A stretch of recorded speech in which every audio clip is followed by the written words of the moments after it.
All right, everybody. Well, welcome once again to the Rec Poker Podcast, the YouTube video. I'm your host, Steve Fredland, and as always, we are sponsored by Running Aces Racetrack and Casino, and we are already on episode 117.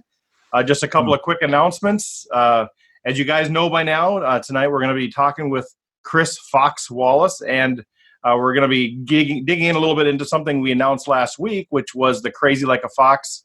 It's just a phenomenal training opportunity. Go to recpokertraining.com, check it out. Use the code FOXRECPOKER to get 50% off that deal.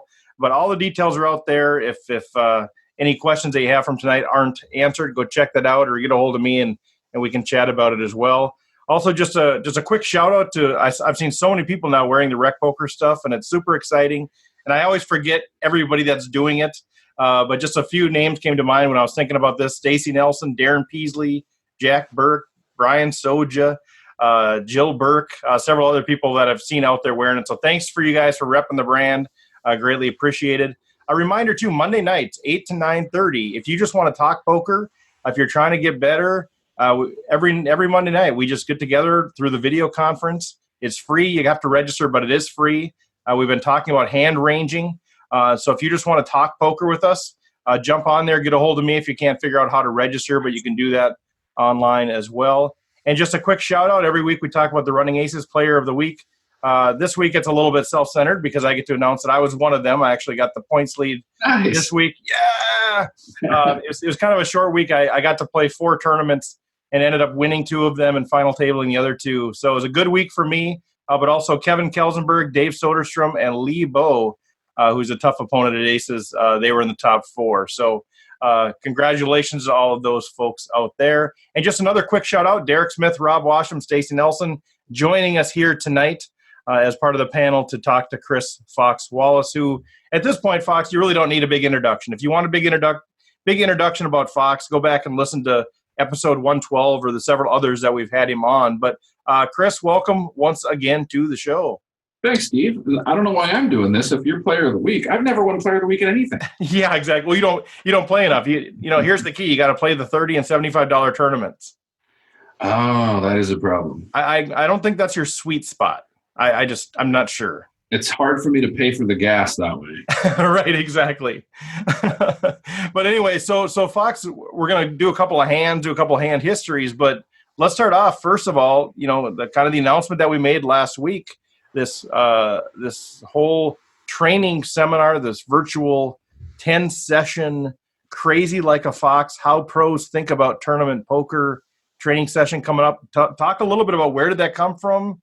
What's the genesis of that idea, and I guess making it a reality? I've been wanting to do some things like this for a long time. You know, when I'm working with students and I'm working on training sites, and I've been teaching them since the very first poker training sites at like Rec Poker at what was it called? Real Poker Training, and then my own site was one of the first ones. And I've kind of been working with one training site or another for the last 10 years or so, and I've amassed all this information. When I wrote my book, it was because I had studied myself. I taught myself to play No Limit. I learned a lot of things about No Limit. And I thought I have all this information. So basically, I just sent a mess over to Adam Stemple. And he said, yeah, this is a book. We'll make this a book. And I've amassed so much information in all this time that I've thought about doing something like this. I've thought about launching another training site, but I really don't know if I have the energy to do that or the time to do that. I've thought about all kinds of things, from like a group thing like you do, thought about a lot of ways to do this. And when you came to me with a kind of an idea like this, right away I said, that's the thing. That's it. I've got all the information. I've got all this content I've built over the years. I've even thought about it. I have so much free time at the poker tables that I do, you know, it's learn a new language, or like listen to a book, or write some notes on something else, or write a book, whatever it is.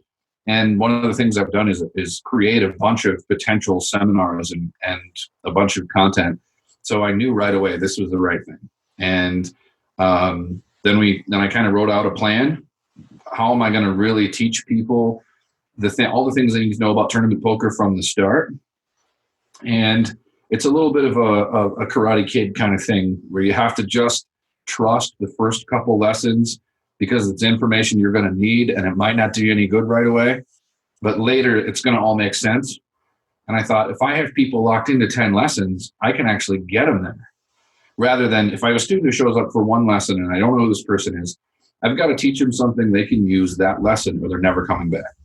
Right. And that's frustrating for me because then it ends up taking a lot longer to make somebody a good player. And then I feel like I'm pandering to getting someone to come back. When what I really want to do is teach them how to play poker. That's what's fun for me. I want to get them to the point where we're having in-depth strategy discussions as soon as possible because that's what's fun for me. And this course allows me to do that. I've got people for 10 weeks. I'm going to lock it in, and I've created content so that every week there's exercises, there's homework, there's things to do while you're away, and then they can ask questions in the forums about it. And we can make sure that by the next week, everybody's had a chance to fully understand the week before, and we can build on it like a foundation and a house and a second story, and eventually up to the sky. Yeah, that's one of the things that I really appreciate about you, whether it's, how you play poker or how you do life or everything. It seems like there's this overarching strategy. Like you figure, okay, where do I want to get to? And then how do I get there? And I think you need to have that sort of approach to be able to win tournaments. Like you won a World Series bracelet, but also to do something like this. Like you're saying, okay, I know where I want people to get to. I want them to start to think like a pro, to start to understand how pros think about tournaments. So how do I get them there? And I like what you said, because you can't just interject yourself, say, oh, I'll just teach lesson 5. For some people, they try to do that. And for some people, that's what they want. They want that quick fix. But I know that you approach this thing strategically. And that's why those first couple lessons, like you said, are so foundational. And it's frustrating when I have students who just want the secret. They just show up and they go, okay, tell me how to win. And I start to, okay, here's how you start. Here's how you win. Let's start with thing 1. And they go, thing 1's kind of boring. How do I win? Right, exactly. Oh, there's a lot of work involved. I don't want to know my 3-betting range. I want to know how to win. Right. Exactly. And if you want to beat your local $30 tournaments, I can probably give you a bunch of stuff in a couple of you could play formulaic and you could beat $30 tournaments, but that's not really the goal. We want you to be able to play with world-class players and hold your own. And if you have the work ethic and a little bit of talent, we want you to be able to be a world-class player if you put the work into it. And I want to give people all those tools. And so that takes a lot more than just a simple lesson or 2. But with the exercises and the homework, I think we'll get there. Yeah, and one of the other thing that I really love about this really fits the rec poker model, because, I've always said this, there's a lot of great content out there. You can just go hire somebody to do this. If you're willing to pay enough, you can hire a personal coach, all of these things. But one of the things that we're trying to do with rec poker is how do we learn the game in the context of community? How do we learn the game with people that are accessible, where it's interactive, where we can actually bounce things off of each other? Because some of us don't have that learning style where we can just simply consume videos and all of a sudden get better. We need to be able to play hands and talk about it or whatever it is. And so what really excited me about working with you is that you're willing to be accessible. You're willing to make it interactive. So we're having 10 straight Thursday night live sessions where you're providing content, but then a bulk of it is just Q&A. We're wrestling with stuff together. Well, what about this? What about that? Then you're providing homework for people to wrestle with there. We're going to have discussion forums open to those who are who are participating in the group, and you're going to be active on those forums, answering people's questions. And so what I love about it is just it's interactive. It meets that learning style for those of us who we need kind of real-time back and forth. As we're processing this information that's coming in, what about? That's what I'm really excited about, because I think it really just fits the rec poker model so well. I think it's really good for me that most people don't learn well from just studying a bunch of videos, because I've made videos on all kinds of things, and it's pretty cheap to join a training site. And if that was really a way that information just poured into your brain, there'd be a lot of really good poker players out there, and I might have to get a job. Right. So with this, it's reaching a smaller number of people. We're probably not going to sell 20,000 of these things. Right. Whereas, when I taught with Poker X Factor, there were 4,000 or 5,000 members who would come to a seminar, who had an opportunity to come to a seminar every week, who could watch videos, but like 50 of them ever did, And if everybody was studying those things, it would be a problem. Luckily, for everybody who takes this course and for all of us that play for a living, most people who want to get better at poker don't actually do anything to get better at poker. Right. Guys, did you have any questions? Derek, Rob, Stacy? Yeah, I do. It's a 10-week program, and so I sign up. I'm into week 3, and then I go into week 4, and something comes up, and I can't be there. What does that do? Do I miss out enough that it's not worth it for me, or is there some way of getting back to that point and learning that material? Yeah, so what we're going to do, Rob, is they're all going to be recorded. They're all going to be using the same Zoom technology that we're using for the podcast. So they're going to be recorded, and then all the participants will have access to that week's recording for a full week. So you'll still get an email the next day or whenever Fox sends that out. It'll be the same day or the next day that, here's all the training, here's all the material, here's the homework, and then also there'll be a link to the video so you can watch that video. Those will be available for a full week after its live session. Okay, gotcha. Yep. And then we're looking at, recording those and then, sprucing them up and kind of packaging them together to make available for downloadable sale in the future. But during the course of the participation period, each one will be available for a week live stream or streamed. And the next question is there's a couple of training sites out there that have these training programs, like Red Chip Poker has this thing called the Core. And supposedly it starts you at the beginning and gradually builds you up until you're an expert poker player and you're beating 20, 50 games. Is that the type of thing this is, where it starts pretty much at the beginning and then walks you through the whole thing? Or is there an expected level of competency before you even start? I can feel this one. I actually coach for Red Chip. I make videos for them. I just made a new video for them that'll be going up in a couple weeks. And I like Red Chip and I like their core system. I think that was a good next step in kind of the evolution of poker training. When we started, it was really just, here's a video of me playing a tournament and explaining what I do and why I do it. And at the time, that was revolutionary and it was super valuable. It helped people a lot. But now there are millions of hours of that. And it doesn't take people to past a certain level. And then there are a lot of things it doesn't do for you. Core is a bunch of videos they thought in a row in order that would help you get better. And they do. Core is a good system. But this is very different from that. This is a very personalized. You get lots of Q&A. You get homework. There's no homework in the core videos. There's no exercises and assignments in the core videos. And the core videos weren't all designed together. It's a bunch of different coaches, some very good ones. Ed Miller is great. And James Sweeney's really good. But this is a kind of a comprehensive system that covers. Here's everything you need to know. Here's how to use it. Each piece individually. Red Chip's also based on primarily cash games. I mean, they're geared toward helping you beat 2-5 no limit games.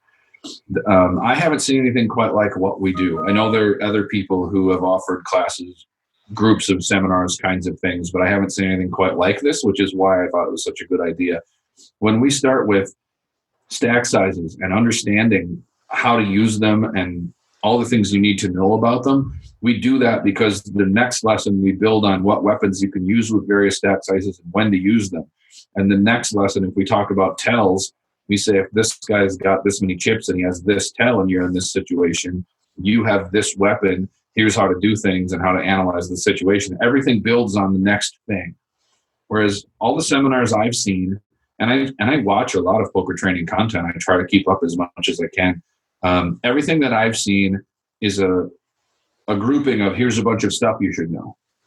And I think the way that I've set it up to build on itself and to put each piece above the next one and make it all work together is something I haven't seen. And that's why I think it's so valuable. I think that once at the end of it, you'll have a better understanding of tournament poker than any other program I've seen. Derek? I think my question was just sort of a reverse of Rob's, in that, could you speak just a little bit about that player that might look at this list and go, and maybe not correctly assessing their own game, but say, like, I don't need 1 through 4 or 5. I want to start at like 6 or 7.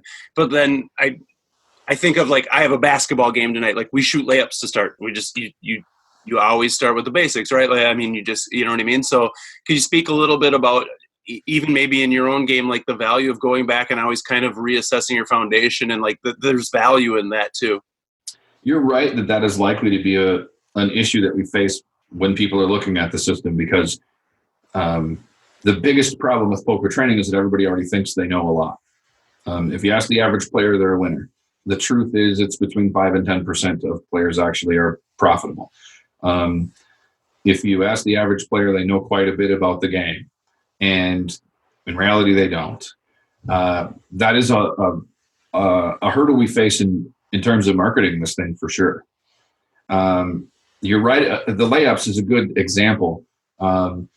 It's as if you had an opportunity to work with, I'm not the best poker player in the world. I have a world championship, but I played the 50K this year, and there were players at my table that were better than I was for sure. I know that I'm not the best player in the world, but I am one of the best coaches in the world. I work with some of the actual best players in the world. A lot of world-class players who don't want to talk about taking lessons work with me when they come to Vegas. I've worked with people you've seen on TV a bunch of times, and I've worked with a bunch of students who came from nowhere and now play poker for a living. And so it's likely the chance to learn more about being a better basketball player from Phil Jackson. And if he says, okay, I want to see 50 layups and I'm going to tell you how to do them better, you better do 50 layups and learn what you can from Phil Jackson. I used to play a lot of basketball, and if I had a chance to learn from, a great coach, bring it on. I'll do whatever he says. I'm in. But I don't know if everyone is going to see it that way. And that's okay. Not everyone is going to have a good study ethic. And if they did, we'd all have to get jobs. And I don't even know what I would do at this point. I haven't had a job in 20 years. So if everybody got good at poker all of a sudden, I'd be in trouble. Yeah, and I think there's the target. There's a few different target markets that are out there. Some are those folks that are kind of on the cusp of being a pro, and maybe they just need something structured like this. I know one of the big target markets that I'm really going after that I'd love to see people take the course are those that are saying, man, I've been playing for 5, 10, 15 years, and I'm just not getting better. Because they're not really. I watch videos. I've seen the Ground News videos. I've done core. I talk to my buddies sometimes, but I'm just not really getting better. I'm just kind of the same where I've always been. And I think that's one of the perfect target markets for this to say, okay, let's just go back. Let's just make sure you really know what you think you know. Let's kind of deconstruct all of the things that you think you know.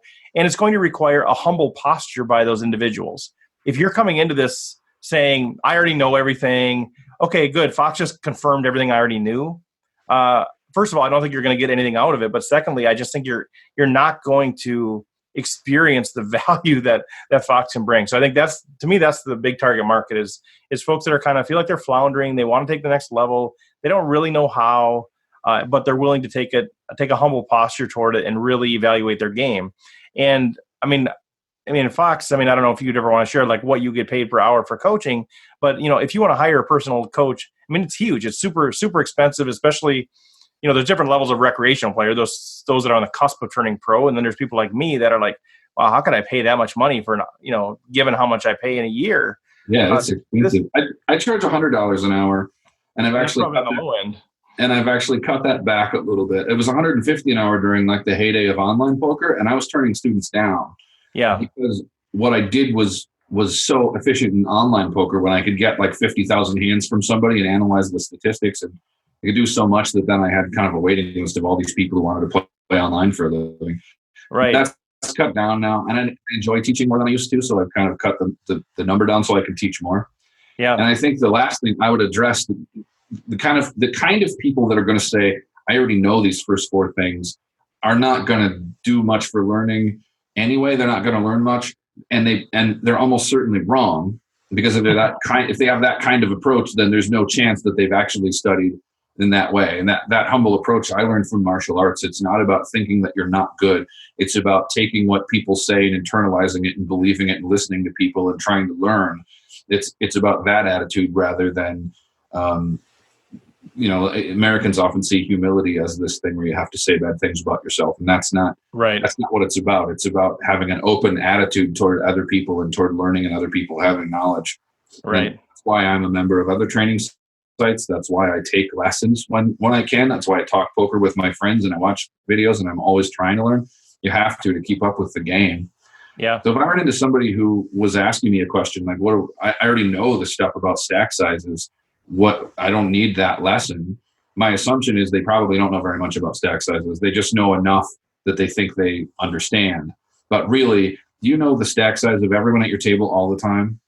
Do you know what your stack size is in big blinds all the time? Do you know we talk in big blinds and never in M anymore because big blinds are more efficient?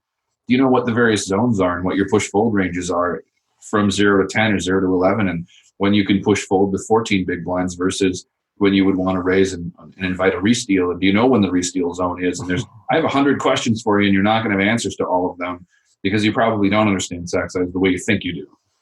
I'm going to teach you entirely new things about how to do layups and never miss one that you didn't understand before.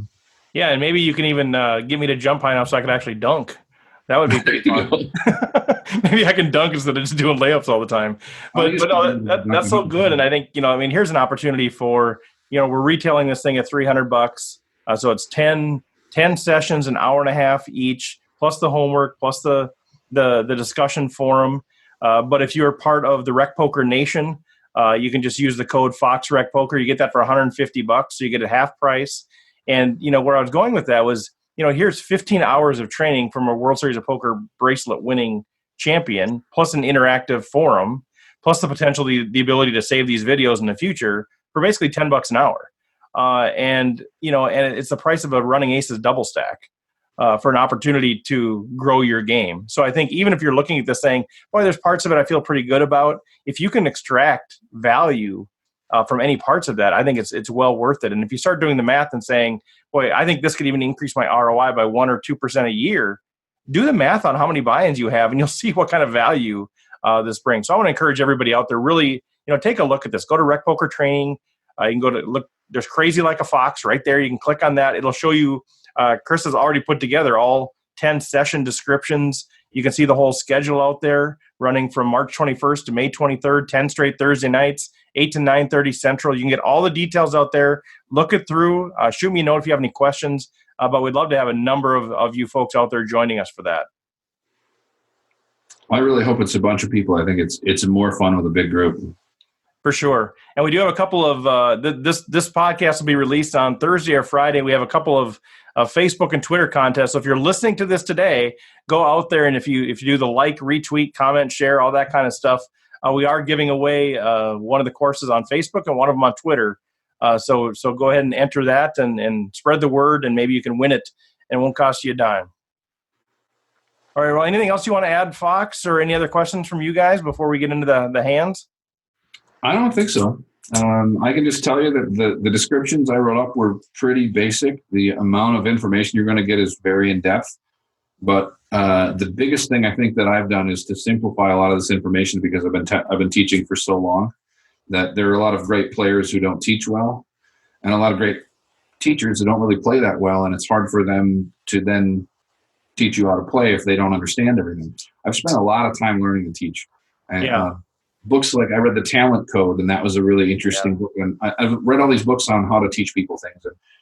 And what I've come away from that with is that you have to interact with people when you're teaching them, and you have to do something, be corrected to do it the right way, do it again, get correction, do it again, get correction. That's the path that gets you. That's how the best boxing coaches and the best martial arts coaches and the best basketball coaches and the best golf swing coaches and the best chess teachers all do it.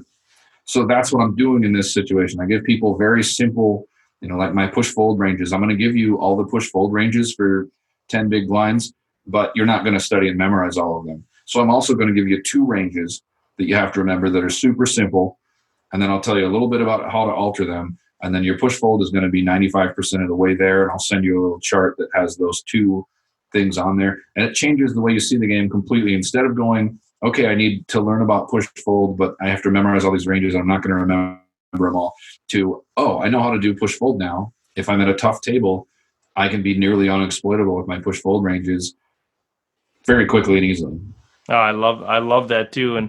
And for those of you listening to, I'm open to having some discussion groups kind of between the sessions too. So if we're doing this on Thursday nights, I'm very open to having just some online discussions from those who are part of the course, so that some of us can wrestle with it kind of between sessions too, and kind of go through the homework together too. So I'm open to that as well. So I think it's going to be a very dynamic, very interactive thing. To Rob's point, the you'll be able to stream the video if you miss one, or if you see it. I mean, you may want to watch this 2 or 3 times to really absorb all of the content. So I think it's a great opportunity. Well, why don't we take that? Thank you, Fox, for that. By the way, I mean, I'm excited that we've been working together kind of on the margins for several years, and I'm excited to actually have something more concrete and more in depth that we're working on together. So I appreciate your willingness to partner on that. Hey, thanks for making this thing happen. I've been wanting to do something like it for a long time. Yeah, I'm just super stoked about it. For me personally, I'm not just I'm not just an owner. I'm also a client. I'm super excited about it. So let's move in. You got a hand. We might just be able to get through one hand here, but why don't you pick one of those and walk us through how you're thinking about it? Well, maybe we'll go a little long because these 2 hands go together and they kind of have the crazy like a fox theme. Okay, so we have about maybe 25 minutes max. All right, I'll get through them fast. And I try to do very simple hands. A re-steal, maybe something that a lot of people are familiar with.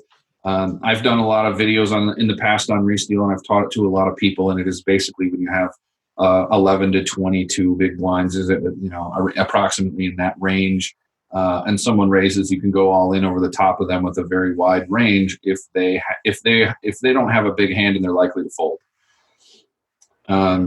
It looks weird if you don't understand the math behind it. I can always teach people the math behind it and show them in a spreadsheet like exactly why it works and how much money you make. But it is a known concept, and a lot of online players in particular understand it. Well, excuse me. I went to Vegas probably 7 or 8 years ago with an old player from Canterbury named Ron. He just wanted to go to Vegas, and he asked if I wanted to go, and I said sure. So we drove to Vegas. He had rooms for us, and he was very tight. He did well in tournaments in Minnesota back in those days. Very tight, was stronger than it is now. But he was very tight, and he was very old school. He was in his 70s, and he was standing behind me on the rail at the Wynn, watching me play a hand, and it was in a 1K, which is a tough field at the Wynn. They're not as soft as like World Series of Poker, $1,000 events would be. And there was a raise and a call, and they were both strong players, and I knew the raiser from middle position didn't need to have a real hand to raise. And I knew the caller from late position certainly didn't have a hand because he knows the other guy doesn't have a hand, and he's going to re-raise if he has a hand in this spot most of the time. And I had 14 big blinds, and I had the 5-6 of clubs. And it's just a great spot for me to rip it in from the small blind. So I ship it in, and I lift up my 5-6 of clubs far enough for Ron to see it. My opponents both fold. I put an extra 6 big blinds in my stack, and I've increased my stack by almost 50%. If they call me, I got a shot at winning. I have 5-6 of clubs, but they're not going to call me. They just aren't most of the time.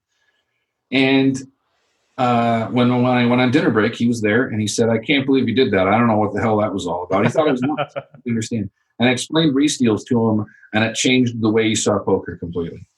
I don't know if he still is playing any differently or if he played a lot differently after that, but at the time, he said that just changes everything about the way I see poker. That it's not about whether you have the best hand or not. It's about whether you're making a profitable decision or not. And then what I like, and I wanted to make this about the crazy like a fox thing, is that these are hands that people won't understand if they don't know anything about poker, or if they're beginners and they haven't been introduced to these concepts. And they also kind of fit together, these 2 hands, to show you how leveling works. And leveling is basically the old iocane powder game from Princess Bride. It is, well, you would have shipped all in if you had that good a hand. But you know that I would think you would ship all in, so you would ship all in if you didn't have a good hand. But you know that I know, and then it becomes this just mess. And as you get better at the game and you understand things like re-stealing and 3-bet folding and 3-betting light and flatting to invite a re-steal, all these things that can happen, then the game gets wonderfully interesting and complicated. And that's way more fun than playing a $50 tournament where you just have to wait till you have the best hand and get it in because you know they're going to call. The game gets way more interesting at the higher levels. So the second hand took place about a year later, and I was in Tunica, and I was playing a World Series of Poker circuit. It was either the 1K or the main event at the circuit there. And there was a fairly soft player in early position who was raising a lot of hands, and he was folding to re-raises, and he was was not a very strong player. We could tell that he wasn't an experienced player and hadn't studied a lot. And he raised the player to my right was a player who I knew well and who knew me well. We'd maybe only played together a couple times, but we knew each other from reputation and from online. And we'd already had kind of some conversations about poker that told me he knew exactly who I was. So the small blind had a fairly good sized stack and just called from the small blind. And that's an odd play from a good player. You don't flat from the small blind very often. And it's a really odd play when you know that there's what I would have been considered at the time an internet kid to your left. I know I'm 45 now, and they still call me an internet kid in the mixed games.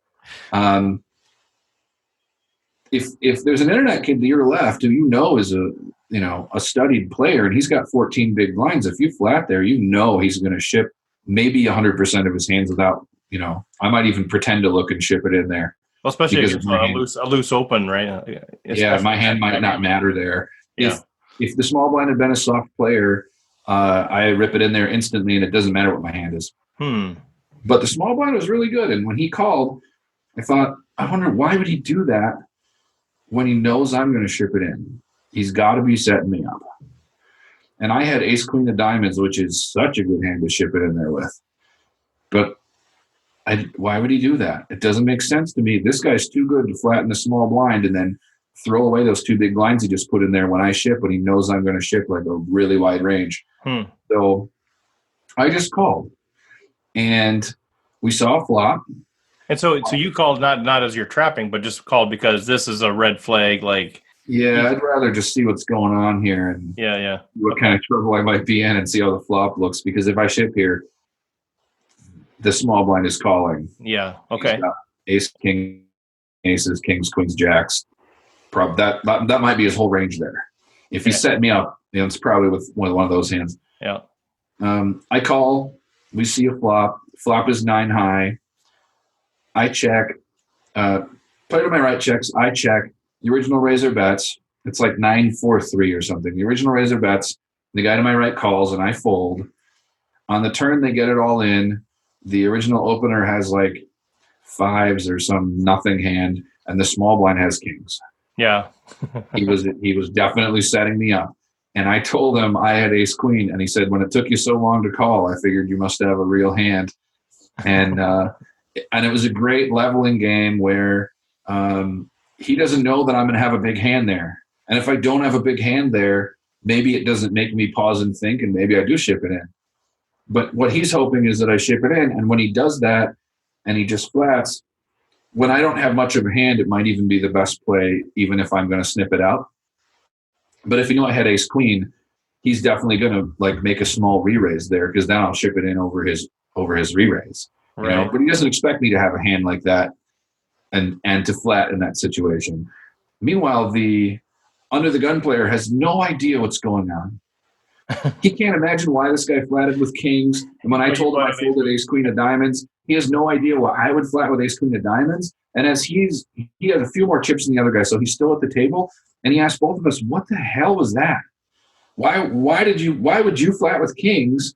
And then when he flat, why would you not go all in with ace queen? I don't understand why this all happened." And of course, we didn't explain it to him, but it's one of those, it's the very, very, the crazy like a fox approach that it's not crazy, but it sure looks like that from the outside, and you really don't understand what's going on. Then it looks like you're insane. It looks like we both played the hand terribly, and the only guy who was smart was the guy who raised with 5s. But in fact, it was the other way around, and we just kind of were playing a leveling game there. And with deeper stacks, you could be leveling and leveling and leveling and leveling and get yourself really out of hand. But I do see some of the younger online players will do things like, somebody raises with nothing. I was in a hand like this actually, where I raised ace 10 from the cutoff. My buddy Eric Baudry was to my left, and he 3-bet with the button. And I know that he's going to 3-bet all my cutoff opens. And then Brian Devonshire is in the small blind, and he knows that we're both going to raise with nothing in this spot, so he 4-bets. And then Annette Oberstad's in the big blind, and she's for 60 big blinds. And I know that Annette's going to ship it in with nothing there because she knows all of us. So then I think, well, like if this was a bunch of randoms, ace 10 is terrible here. And I'm like, I might fold kings or something in that spot. But against these guys, ace 10, that's great. I have the best hand. I just rip it in. The other two guys that are stuck folding, and Annette and I are in a race with ace 10 against a pair of fours, and I win the race and end up with a mountain of chips. And everybody watching from the side just thinks these right. What are you doing? Pros you five bet shoved with ace 10. Yeah, these aggressive pros have lost their minds. Who are these idiots? And they, you don't understand that what's going on the inside is really a lot of strategy. Crazy like a fox, baby. So yeah, that's why I think those two hands work together and kind of make it interesting. So I mean, I'm interested, like, just even as I have a million questions, of course, and that's why we'll have the course. But just even, I hear you talking about, like, you mentioned the player type. You mentioned, loose or aggressive. But it sounds like really the heart of thinking about people is really the motivation, right? It almost sounds like you're breaking it down into, why is this person doing that? Why is this person doing that? I mean, you certainly know the characteristics of the person to some degree, but it sounds like it's not just a player type. Like sometimes I think I get stuck in this, oh, they're loose, they're tight, they're passive, they're aggressive. And I just kind of label them there without really thinking about what's their motivation in this situation. Yeah, you have to be in their chair and see through their eyes. That's when you really have them. Because if you just assume, well, this guy's loose, and then he calls, and he's loose aggressive, and he just calls a bet, and you think, well, that must be the bottom of his range. He has a wide range, right? That's all I think. Because he's always so aggressive that now, if he's just flatting here, now he's really got nothing because he's just loose aggressive. When in fact, when a lag slows down and calls you like that, it's time to be careful, because that's when he's got a big hand. When he's changed things up. Why is he flatting? Because he's flatting because he wants you to keep betting. And the same thing with, like, say, a tight passive player who suddenly raises, and you think he's got to have a nuts. Like, do you know this guy? Is he a tight passive player who's smart? Has he just been passive? Like, is he suddenly raising because now the only way he can win this hand is raising, and he's decided to bluff? And you have to know, what do they know, and then why do they do this? And that's why we talk about both player types and appearances and tells and all those kinds of things in the courses, because you have to know why someone's doing something and who they are. And I get a lot of reads here where I just have constant tourists that I play with, and I'm not playing with the same people all the time. I have to learn to read people very quickly. So I've learned to read people from, like, what kind of clothes are they wearing, and how do they approach the table, and all those kind of, like, little things that you can learn about people very quickly. Yeah, one of the things that comes to mind too when you think about when I think about at least that first hand too, the 5-6 of clubs and raising there, and people going, what were you doing? I know oftentimes I'll be at the table, when I play the higher dollar buy-ins, at least for me, the higher dollar buy-ins, and there'll be, a pro or somebody that I really respect their game, and I see them doing something that just looks quirky, looks really weird, looks really off to me as a recreational player. And I think the best thing you can do in that situation is start to kind of dissect, why would they do that? I think one of the things that so many players do is they just say, oh, that guy's just an idiot. Yeah. And I think you lose all the value that you could extract from that situation by at least asking the question of why, what were they trying to do there? And I think that's, again, it's sort of a posture thing that we're trying to teach here for players to say, don't evaluate it. Don't just throw it out and say, oh, that guy's an idiot. Say, what were they trying to do? And I think the same thing there. A lot of people could just say, oh, well, Fox, he's just crazy, in terms of how you define crazy in one way. And instead of saying, well, maybe he's crazy in terms of a wily sort of way. And I think we just do such a disservice when we just dismiss people's plays, or we just dismiss players without really figuring out what they're trying to do there. I think that's one of the reasons it's great to have a group like you've put together, because somebody will figure it out. If you think, I just can't come up with why anybody would do this dumb thing, somebody will go, maybe it's this. And then you can kind of figure it out. Having a group of people, the 10 heads are better than one in that spot, for sure. Yeah, for sure. Stacy, Rob, Derek, any questions? I was just going to ask on that first hand, that would be a normal snap. That would be a normal snap shove with that big blind, with those big blinds, if you were opening from the small blind, that particular hand. So I'm wondering if you would have done that with other hands that wouldn't normally be in that range. In that spot, I probably would have shipped about 50% of my range. It probably would have been like anything down to 4 deuce suited and deuces and any ace and any suited king, queen, or jack, and it would have been a very wide range. And try not to think of things in terms of a snap shove, because I played a hand at the World Series a couple of years ago. I had an aggressive kid to my left. I had limped in the small blind once, and he had raised me off it. I knew he was going to keep doing that. I limped with 18 big blinds. He raised to 3 big blinds. I shipped. He folded. I threw my king 9 offsuit to the dealer. Didn't show anybody anything because I knew he was going to do that. And with that number of big blinds, it might not be a snap shove. You might have a really bad player on your left that you want to see a flop with. You might have somebody who is going to raise every time you limp, and then you can ship it and make him fold after he did that because he's going to give you a ton of credit if you limp shove from the small blind. There's all these options. You have to keep every option open.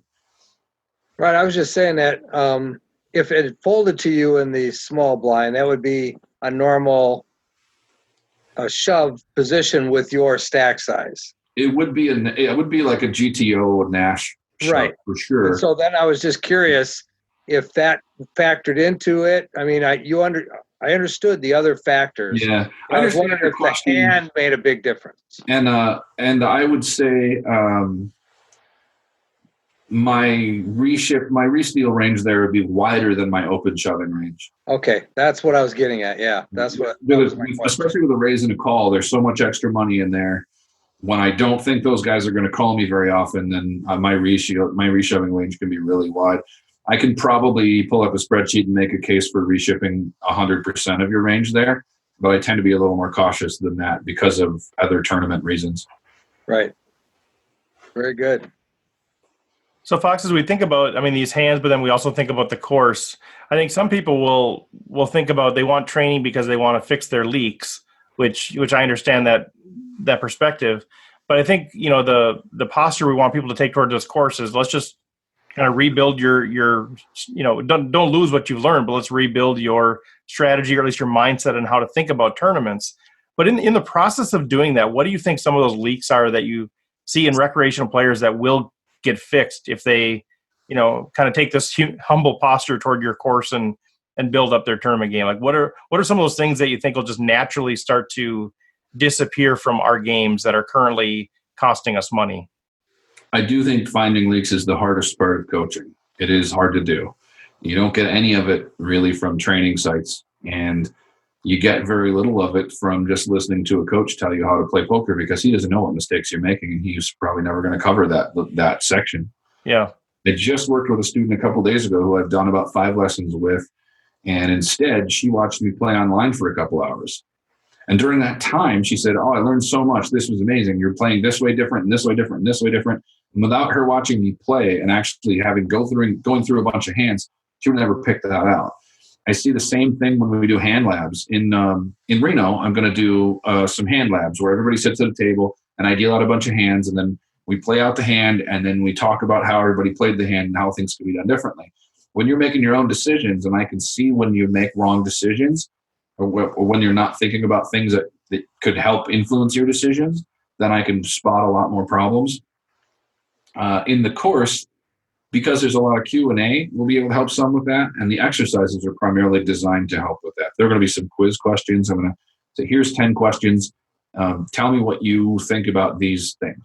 And you can post them on the forums, and then I'll look through them and reply to them. Or you can just use them and then use the answers that I give you the next week and kind of grade your own paper and see what you think about how you did things. And if you have a disagreement with me about why things were correct, that's kind of how we're going to do our best to find those leaks. And by the end of the course, I'd like everyone to be able to analyze things themselves.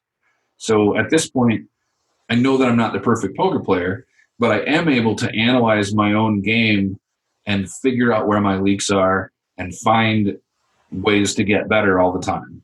And that's the key, is once you get people to a certain point, they're kind of off and running on their own, and they can analyze their own game and find their own leaks. And then they become a very valuable poker friend. And then they find better poker friends who play better, and they can have better conversations, and kind of spirals upward into being a really great player. Because nobody who's really good and has that big understanding. It gets tiring trying to teach someone who doesn't know very much. It's they want to go talk to people who can teach them things. Right. And part of the course, the last session, you are going to be doing some of that where you're actually playing and talking through the decisions, which I think is super fascinating, and people really will enjoy that. Yeah, I think that's really valuable stuff to actually see somebody play and then be able to ask questions about why they played something a certain way and hear them talk about it. I think it is valuable stuff. Good. Well, anything else from Derek, Rob, Stacy? Any questions? Stacy? Yeah, I had a question. Number one, what you were just saying just relates totally to me because I'm a fairly new player, and I feel like listening to some guys, I don't have enough knowledge to know what questions to ask. And so just even the past few months, just hanging out with the Rec Poker, the more I learn, the more I feel like I can ask questions. And I think what you were just saying just nails it in a big way. But I wanted to clarify something. You talked about the re-stealing. Did I hear that correctly? You kind of mentioned something 11 to 22 big blinds. Is that your kind of a definition of stealing position, or what did you mean by that? That's generally what people call the re-steal zone or the re-steal range. The re-steal zone is usually 10 to 20 or 11 to 22 or whatever somebody decides it is. You can re-steal, successfully with 8 big blinds if somebody's soft enough, and sometimes it's profitable to re-steal with 28 big blinds if you know the right spot. But generally, it's around 10 to 20, and I can take I can take people through all kinds of math on re-steals, and I've made all kinds of videos, done a lot of research on it. But the basic stuff is you're looking for fold equity from your opponents, which usually means you're re-stealing against somebody who raised in late position, and you're doing it with 10 to 20 big blinds in a spot where you think you've got a reasonable chance of them folding. And that's when I plug it into my spreadsheet and it becomes very profitable. If I have 30 big blinds, it's usually not so profitable. If I have 7 big blinds, they're usually not going to fold, and then I'm just kind of getting it in with a bad hand. And there are times to do that too, but generally 10 to 20 big blinds against a late position raiser who is likely to fold when you go all in is the way to go. And you'd like to have some kind of hand that plays okay to see all 5 cards. 5-6 of clubs is better than Jack deuce offsuit, even though Jack deuce offsuit beats 5-6 of clubs heads up. Because when you run those 2 hands against the kind of range people are going to call you with, 5-6 of clubs does a lot better. If somebody's only going to call with a top 5 or 10% hand, and a lot of people will only call with like a top 5 to 7% hand in those spots, then 5-6 of clubs plays a lot better than a weaker hand that has a bigger high card or something. You want a hand that kind of has some chance to win against the big hands that will call you. Okay. So if we take that back to that first hand, when you were at 14 bigs, what if you'd have been at 100 bigs? How do you think through that? What you just let that opportunity pass? You're not going to shove there. How does that? I'm definitely not going to shove there with more than say 22 big blinds in that spot. I know that my opponent's calling ranges are going to be pretty good because they were strong players who raised. One of the initial raiser was an online player named Recchi, who is still pretty well known and who's won a couple million online. And I know that he's gonna call fairly correctly when I re-steal against him. So I'm not going to do that with 25 big blinds because I'm risking too much to win too little. With 100 big blinds, given that the raise came from him and the flat came from the button from a player who didn't have any respect for the original raise, and I don't think they necessarily have a hand, I would consider 3-betting there. But there's a lot of table dynamic stuff. Do they know who I am? What do they think about me? How have I been playing the last hour? How have they been playing? How many big blinds do they have? Where are we in the tournament? What is the big blind like if I'm in the small blind, and what kind of, if I'm on the button versus the small blind, because if I 3-bet and get called, at least I'm in position. There's a lot of things to think about when I have 100 big blinds. You have to really play poker in that spot. Whereas it's very simple with less than 22 big blinds. Then I just know then I can just generally be sure that I'm doing the right thing. And if I instead had 6 big blinds, I might also go all in for the express reason that the blinds are going to fold because they're afraid of the original raiser. The original raiser, knowing that Recchi's a pretty aggressive player and he knows this kind of stuff, he might know that I would go all in without needing that much of a hand. And he doesn't want to see the flop out of position. So he's going to re-raise, and he's going to min re-raise because it's going to be cheap for him to do it, because I only made it another 4 big blinds or 3 big blinds. He's going to make it another 3 big blinds on top of that and chase out the caller.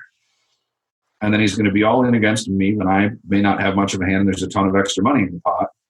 And I'm okay with that because I'm all in with a ton of extra money in the pot with 5, 6 of clubs. And I don't think he has much of a hand either. We've kind of put the squeeze on the blinds and the other guy. David Sklansky referred to it once as implied collusion. Right. You're not working together, but you're kind of working together because you know what's going to happen if you do things a certain way. That's so good. Well, I think we're just about out of time here, Fox. Do you have any last words before we wrap up? Nope. Thanks for having me on, and thanks for putting the program together. This is going to be great. For sure. It's always a pleasure to have you on. So come to Reno in March. Yeah, let's 17th to go to here. Yeah, plug that deal a little bit. So the Atlantis in Reno, iNinja. Fantastic place. I love that place. It's $4 an hour in comps for cash games, and you can pre-register with a credit card for the tournaments. There's also going to be a seminar on the 6th. If you show up, I'll teach you more stuff. And there are free roll satellites. This thing's going to be amazing. I think we're going to get a really big field, bigger than typically you'd see in Reno. And the property is super fun. I think this is going to be great. It's going to be our first big event since the tour was resurrected. So we're going to be blowing it out with a ton of swag. We're giving away, we just got like a bunch of stuff in the mail, 2 big boxes yesterday of stuff we're going to give away that I'm sure no tour has given away quite like this. We just did a photo shoot with a model with a bunch of our stuff, and she was holding our trophies. The trophy for the main event is a custom-made ninja sword, a katana with our logo on it.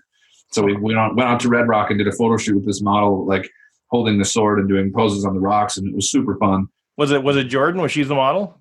No, she's so picture shy. She won't do it. I can't get her to. She's too busy doing the legal paperwork to make sure that the sword doesn't cause you some liability. She ordered the swords. Totally her credit. She got the swords, and she got the glass case that locks that they go in, so nobody can pick them up at the poker room and get in a sword fight. That makes sense. Well, thanks, Fox. Thanks, Derek, Rob, Stacy. Thanks for being on here. Thanks to Running Aces, our official sponsor. Make sure you go to recpokertraining.com. Check out Crazy Like a Fox. Go to iNinja Poker. Check out Atlantis. Check out everything else that Fox has going on. Subscribe to our newsletter. That's the best way to stay in touch. That's the way you get the codes for all the discounts. And again, use Fox Rec Poker to get half off of the Crazy Like a Fox course. Go to iTunes, like us, rate us, review us, Patreon to support us. Otherwise, until next week, good luck on the felt.